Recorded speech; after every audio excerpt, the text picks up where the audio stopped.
Have you heard the saying, when the cat is away, the mice will play?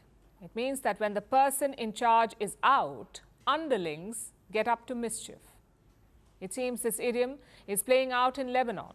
The cat is Hezbollah, and instead of being away, it's in utter disarray.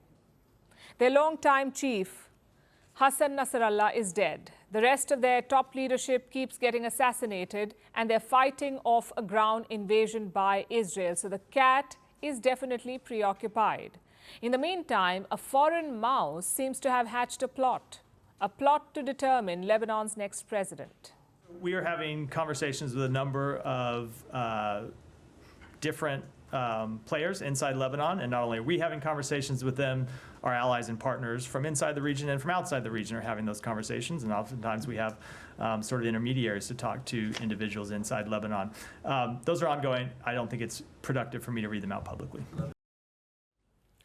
The U.S. wants Lebanon's next president to be a friendly face, someone they can work with, and they believe now is the time to strike, while Hezbollah is too weak to interfere. Now, this does not mean that Lebanon will hold presidential elections. It doesn't work like that. You see, Lebanon's president is not elected. They are selected by parliament. But the Lebanese parliament has not been able to choose a president for the last 2 years. Yes, 2 years. Lebanon's last president stepped down in October 2022, and there's been a power vacuum ever since. But now the U.S. is encouraging them to try again, and things seem to be in motion.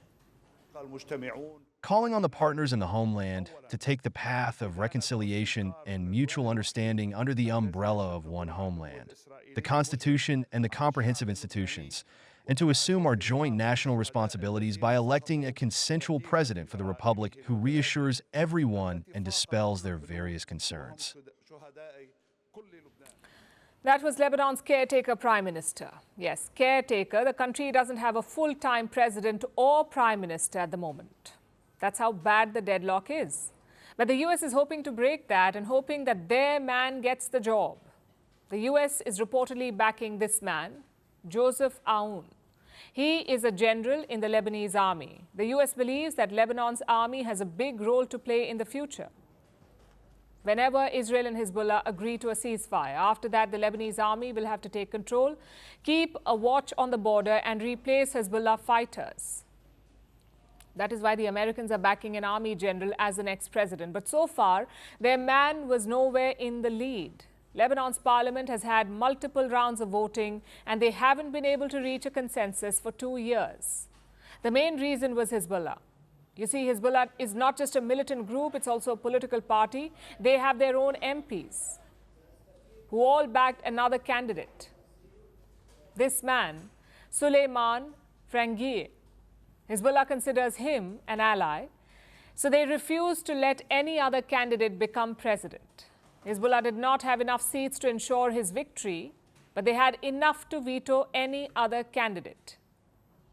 And that is why Lebanon has been rudderless for 2 years. But now things have changed. Hezbollah is busy fighting Israel. Hassan Nasrallah is dead. Lebanon knows it needs a real government to deal with the ongoing crisis. So the parliament may finally come together to get this done. But apparently, Hezbollah is not happy about this.